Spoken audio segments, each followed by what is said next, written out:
už jedeme. Vybral jsem si teda trasu. Vybral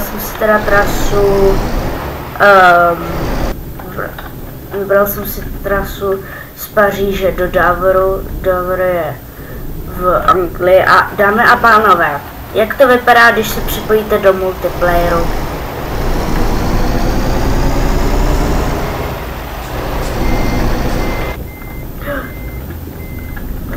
Tak, jedem teda do Doveru, ne do Denveru, pane bože, do Doveru. Do Denveru, kde bychom jeli do Denveru teprve. I takhle to je hrozně daleko do Doveru. Do Denveru by to bylo ještě dál.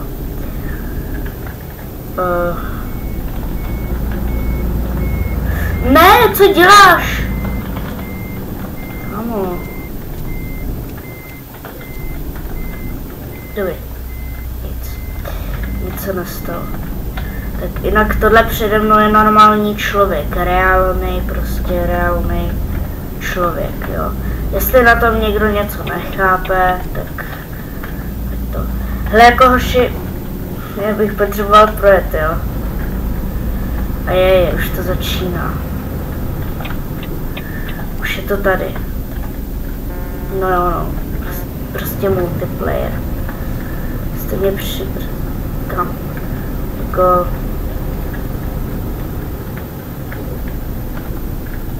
Okay. To bylo zajímavý tohle. Hele, kluci, já teda na červenou nejedu.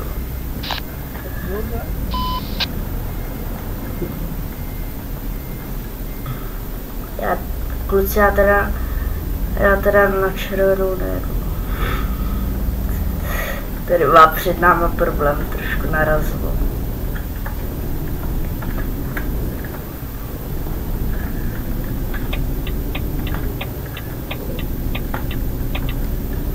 Ok, za mnou jsou všude kamiony. Já tohle nechám, aby mě předal. Ne, nepřitlačíš mě, dobrý, nepřitlačíš.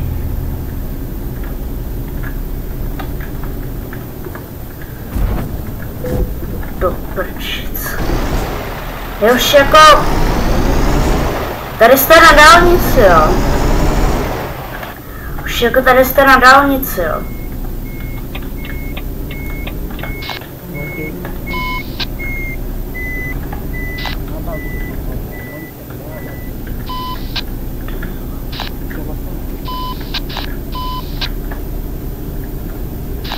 Já si jedu dál, čus. Proč jsem znal? Někdo na mě volal.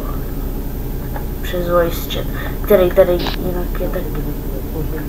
A je to úplně hrozný, ten voice chat. Někdo prosím o pomoc. O pomocnou ruku. Ne, v téhle hře se můžete i převrátit, jo? V téhle hře se můžete i převrátit a nám se to s Milanem už stalo. Že mě vybrzdil a převrátil se. Tady máte ukázku. No ale to je jedno prostě. V téhle hře byste měli být i trošku opatrní, jo. Abyste se neskončili někde v té opravně.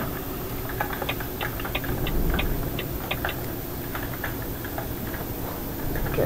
Tady je mýto, přes který musíme teďka projet. Já jsem teďka málem naboural.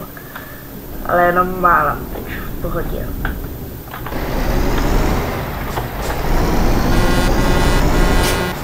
Tam odpočívá asi, nebo nevím, co tam dělá, ale asi odpočívá.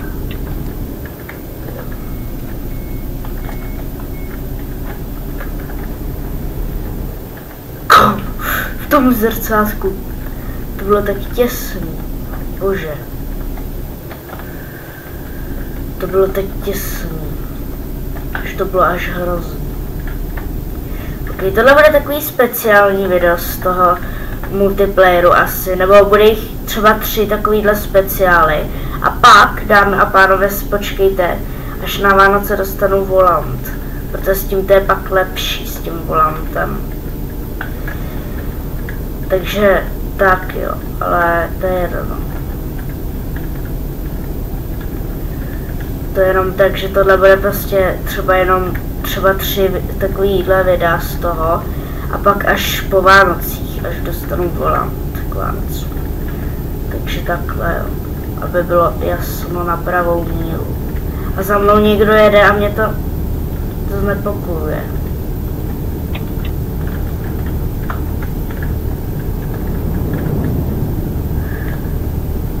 Okay. Když nepřitlačí, tak mu dám ban, to je lehký. Dobrý.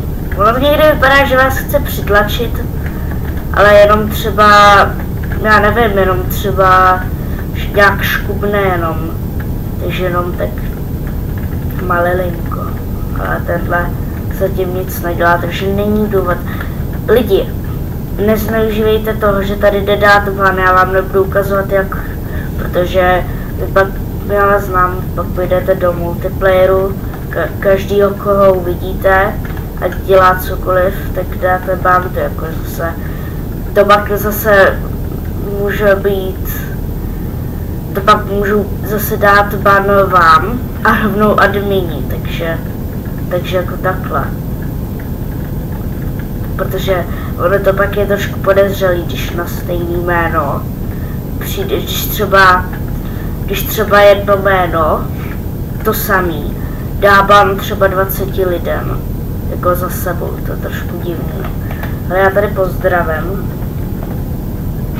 Jo, pozdravil mě nazpátek. OK. Ježiš, já jsem minul teďka benzínku, to nevadí. Na příští benzince natankuju.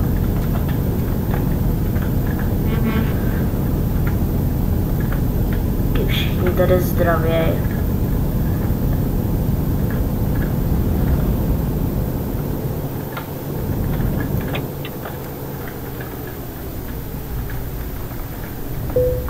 Oh. Aha. To jsem možná přijel trošku rychlejc, no. Ale nevadí, můj táč to zatím není. Takže v pohodě. Teda mám poškození. No nevadí. Ani nezatroubí. Okay, na té dálnici moc lidí nepotkáváte, ale někdy taky jo. A dámy a pánové, teďka za chvíli budeme přeplouvat řeku. Takže to bude určitě super. Aspoň uvidíte třeba, jak se v Eurotracku plaví přes řeku. Kdo to teda neví, jo, neříkám, že to nikdo z vás neví, ale kdo by to náhodou neviděl někdy, takže teď to uvidíte, máte tu možnost. Protože tady hnedka vedle nás je moře, vy to neuvidíte, ale na levé straně od nás je moře. Takže přes to moře se musíme nějak dostat a nejde říct dělníkům postavte most. To prostě ne, takže musíte se přes to moře dostat. Třeba to ještě bude vidět to moře, možná to bude vidět. To nevím, jak to tady bude vypadat. Tady zrovna z toho Calais do Davoru jsem neplavil. Ještě plavil jsem třeba, já nevím, z Rotterdamu do Anglie někam. To jo, ale... Jinak možná vidíte za mnou, teďka třeba za mnou, ta modrá tečka, to je další hráč. A když je ta tečka zelená, to znamená, že váš kamarád. Jo, vlastně proč blinkám? Já potřebuji... Ne, tady nejde. Takže já musím sám... Tady můžu, Tady sám můžu. Ono je to asi jedno, no. Jo, a tady právě pojedete tím podzemním vlakem, dámy a pánové. Tady se jede podzemním vlakem, tady se nejede lodí. Ale pokud to nevíte, tak on je tunel mezi Anglií a Francií. A to vás pak takhle převeze. Já potřebuju... OK. Takhle. Tak, už se jede. Mezi Francií a Anglií je postavený podvodní tunel, takže... Tak to je. A já nevím, jak teďka z toho mám... Teď z toho musím opatrně vyjet. Bere tam.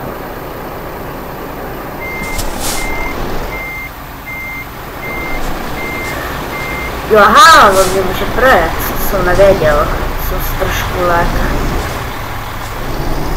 Ok, pojedu tudy. Ono se to tudy i má jet. Tak, jedu. Už zase jedu, tak tady radši pojedu pomalejc trošku toho vlaku.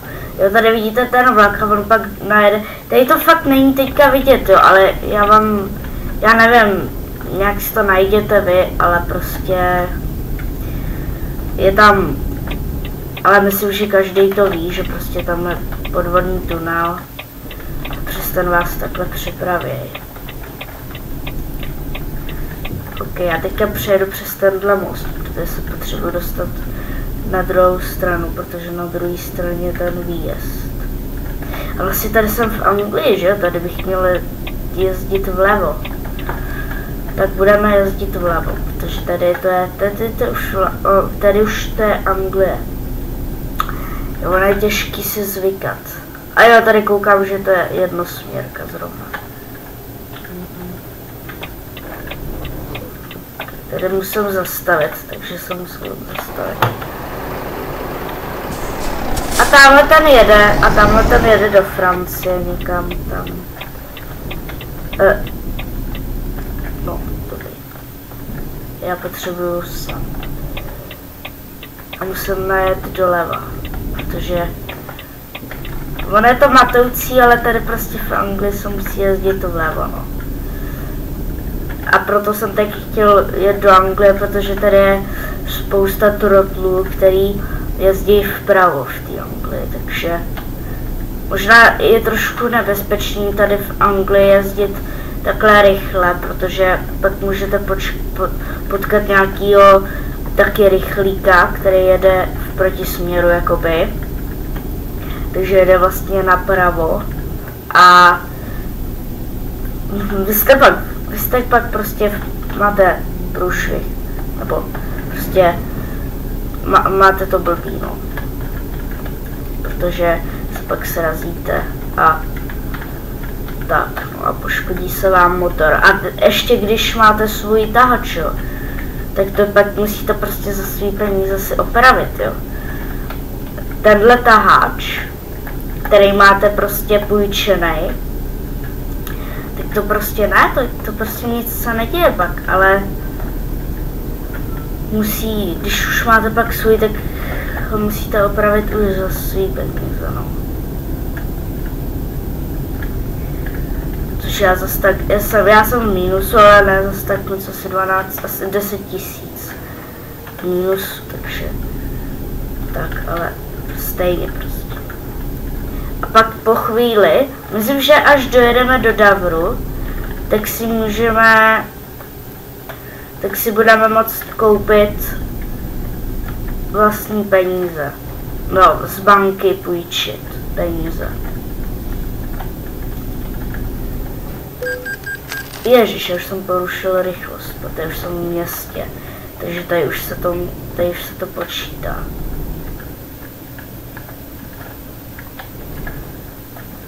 Já musím dát spíš sem do toho pruhu.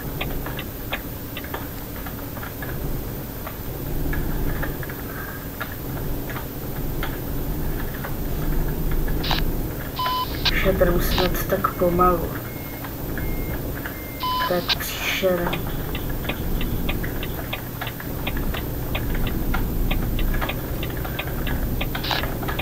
Hey, what's up, guys? Ten voice chat je tady. Ten voice chat, proč? A já, tady někdo jel z pravé strany, nebo se mu to jenom zdálo? Možná se mu to jenom zdálo. Ale zdálo se mi, že tam jel v levé straně, teda v pravý. OK, ten voice chat je zajímavý určitě.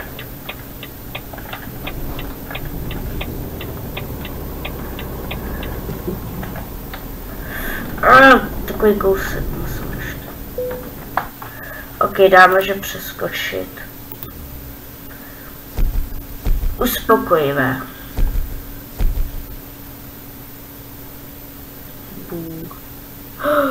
Úroveň 1. Já jsem úroveň 1.